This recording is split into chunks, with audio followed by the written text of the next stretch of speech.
बिस्मिल्लाहिर्रहमानिर्रहीम, अस्सलाम वालेकुम। मैं शाहिद सकलैन हूँ। आप मुझे मेरे यूट्यूब चैनल, फेसबुक पेज पे देख रहे हैं। आज 30 अप्रैल है, मंगल का दिन है और बात करेंगे हम लाहौर के बहुत ही खौफनाक तरीन, बहुत ही अफसोसनाक वाक़ये के हवाले से। इस वाक़ये के हवाले से मैंने फ़रा इकरार साहिबा के साथ एक लाइव किया था, लेकिन उसके बाद मैं इस पर वीडियो नहीं कर सका। ये वाक़या बहुत ही दहला देने वाला है, जिसमें अनीला नामी एक खातून ने अपने नंद के खावंद के साथ नाजायज़ ताल्लुकात की बिना पर, जब उसके ये नाजायज़ ताल्लुकात सास को पता चले तो सास, जो अनीस खातून नामी सास थी, उनको बड़ी बेदर्दी से कत्ल कर दिया था। इस कत्ल का पहले उसके बेटे नोमान को पता नहीं चला था, लेकिन बाद में जब उसको पता चला, उसने कब्र कुशाई करवाई, सारी चीज़ें करवाई और अब ये केस जो है वो मीडिया के ऊपर और सोशल मीडिया के ऊपर बाकायदा तौर पर रिपोर्ट हो रहा है और इसमें पुलिस जो है वो तफ्तीश कर रही है। इस केस में कुछ नई चीज़ें, कुछ नई डेवलपमेंट सामने आई हैं, जो आज की इस वीडियो में मैंने आपके साथ शेयर करनी है। मालिक मकान, जो इन लोगों का मालिक मकान है, वो मुकर गया है। सारा मामला क्या है, साथ में जो अनीला ने इल्ज़ामात लगाए हैं, इसने कुरान पाक पकड़कर एक यूट्यूब चैनल के ऊपर इंटरव्यू दिया। उन जो इल्ज़ामात जो इसने अपने ससुर, शाहिद नदीम नामी इसका ससुर है, जो अनीस का खावन था, दूसरा खावन था इसका, उसके ऊपर इल्ज़ामात लगाए हैं, वो क्या हकीकत है, पुलिस इस केस को लेकर इसकी तफ्तीश के हवाले से अब तक क्या कह रही है, और साथ साथ जो अनीला का बच्चा अभी तक पैदा हुआ नहीं है, लेकिन अनीला का जो बच्चा पैदा होने वाला है, उसके हवाले से भी अनीला ने कुछ बातें की हैं और उसके डीएनए टेस्ट के हवाले से क्या सिचुएशन है, ये सारी चीज़ें आज की इस वीडियो में आपके साथ शेयर करेंगे। सबसे पहले मालिक मकान, आपको पता है बहुत सारे हमारे जो दोस्त हैं जो लाहौर बेस्ड हैं, जैसे फ़रा इकरार साहिबा हैं, तमीना शेख साहिबा हैं, हारिस भट्टी, बहुत सारे ऐसे लोग हैं जिन्होंने वहाँ जाकर मौके से, जहाँ पे ये वक़ूआ हुआ था, वहाँ से वीडियोज़ की थी और उन्होंने वो जाए वक़ूआ जिसमें उस वक्त तक खून और बहुत सारे ऐसे शवाहिद मौजूद थे, इस कत्ल को काफ़ी अरसा गुजरने के बाद भी वो सारी चीज़ें दिखाई थी और उसमें यह भी बताया गया था कि मालिक मकान जो ऊपर रह रहे हैं, वो सीढ़ियों से उतरते हुए एक छोटी सी खिड़की भी फ़रा साहिबा ने दिखाई थी कि यहाँ से उसकी बीवी मालिक मकान की जी है वो ये सारा वक़ूआ देख रही थी। अब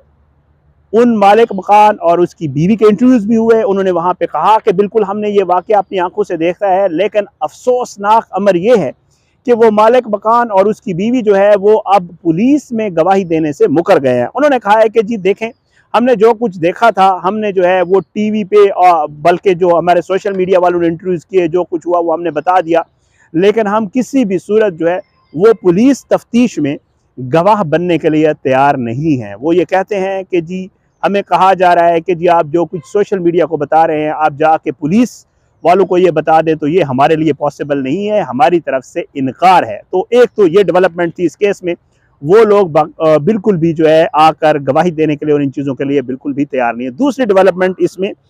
जिस खातून को कत्ल किया गया, बड़ी बेदर्दी से कत्ल किया गया, उसके जो खावंद हैं, जिनका नाम शाहिद नदीम है, जो उनका बेटा नोमान बार बार इंटरव्यू में बताता है कि जी मेरे वालिद साहब को वीडियो सुनाई गई, वालिद साहब ने वीडियो सुनाई, ये शाहिद नदीम भी जो है, इसके हवाले से अनीला ने कहा कि जी मेरी सास का जो कत्ल हुआ, उसमें कत्ल होने के बाद ये शाहिद नदीम, जो उसका शोहर है, मेरी सास का, हमज़ा और उस्मान घर आए। जो मेरा ससुर है, उसने मेरे सर पे हाथ रख के बाकायदा तौर पे कहा कि तुमने इस मामले में खामोश रहना है, और इस वाक़ये में और इस मामले में मेरा ससुर जो है वो बिल्कुल उसी तरह इन्वॉल्व है जैसे हमज़ा और उस्मान का नाम लिया जा रहा है। लेकिन जब शाहिद नदीम से इस हवाले से, और साथ उसने ये भी कहा कि जी मेरे ससुर से पुलिस तफ्तीश क्यों नहीं कर रही, वो तो इस मामले का मास्टरमाइंड है, ये सारे इल्ज़ामात लगाए अनीला ने। लेकिन शाहिद नदीम जो है, उसका ये मौक़िफ़ है कि जी मैं किसी की फरमाइश के ऊपर, किसी के कहने के ऊपर, अगर अनीला और उसकी फैमिली वाले मुझे कहते हैं कि मैं पुलिस तफ्तीश में शामिल हूँ, तो ये पॉसिबल नहीं है। शाहिद नदीम का ये कहना है कि मेरे ऊपर ये सारा मलबा डालने की वाहिद वजह यह है कि ये लोग मुझे ब्लैकमेल करना चाहते हैं। इनको ये पता है कि मैं स्ट्रांग हूँ, मैं नोमान के साथ खड़ा हो गया तो इनके लिए बहुत बड़ी मुसीबत पैदा हो जाएगी, इसलिए ये लोग बार बार मुझ पे इल्ज़ामात लगा रहे हैं। पुलिस अगर मुझसे पूछेगी, पुलिस अगर मुझसे तफ्तीश करेगी, पुलिस अगर मुझे बुलाएगी, तो मैं यकीनन जाऊँगा, लेकिन किसी के कहने के ऊपर, किसी की फरमाइश के ऊपर अगर कोई चाहता है कि वो इस तरह करके मुझे पे दबाव डाल लेगा, मुझे ब्लैकमेल कर लेगा, तो ये बिल्कुल भी पॉसिबल नहीं है। इसलिए जो शाहिद नदीम, उस खातून जो फौत हो चुकी है, जो सास थी अनीला वगैरह की,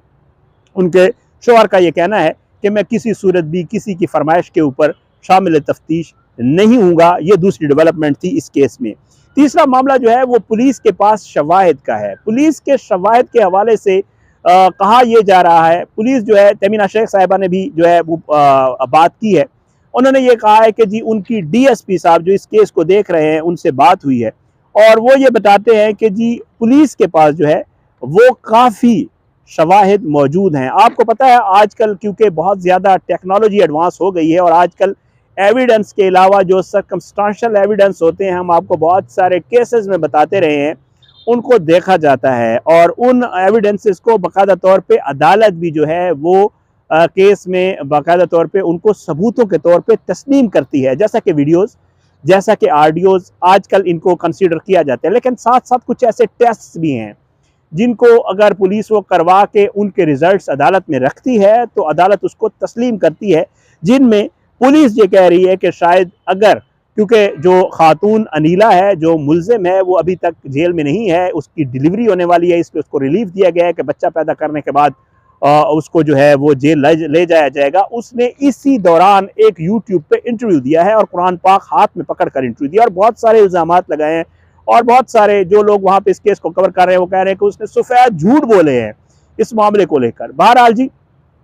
पुलिस ये कहती है कि जो उसने कहा है, जो उसका बयान है, और अगर वो मुकर भी जाती है इस सारे मामले से और वो कहती है कि ऐसा कुछ नहीं है, तो पुलिस ये कहती है कि हमारे पास बहुत सारे तरीके हैं और उनमें से एक तरीका ये है कि हम इस खातून का, अनीला का, पॉलीग्राफिक टेस्ट करवाएंगे। पॉलीग्राफ टेस्ट आपको पता है, हम अक्सर वीडियोज़ में आपको बताते हैं, ये सच झूठ पकड़ने का होता है। इसमें मुल्जिम को बिठाकर उसमें मुख्तलिफ किस्म के सवालात किए जाते हैं और उसके जिस्म के मुख्तलिफ हिस्सों के ऊपर कुछ डिवाइसेस लगाई जाती हैं और मुल्जिम के जवाब और उसके दिल की धड़कन और बहुत सारी चीज़ों के ज़रिए ये चेक किया जाता है कि आया मुल्जिम सच बोल रहा है या झूठ बोल रहा है। तो अंदाज़ा हो जाता है कि जो सवाल उससे किया गया, उसका जो जवाब दिया उसने वो सच दिया है या झूठ दिया है। तो ये एक झूठ पकड़ने वाली मशीन होती है और वो कहते हैं कि जी इस तरह का टेस्ट करवा के भी अनीला को जो है वो दोबारा चेक किया जा सकता है। बहरहाल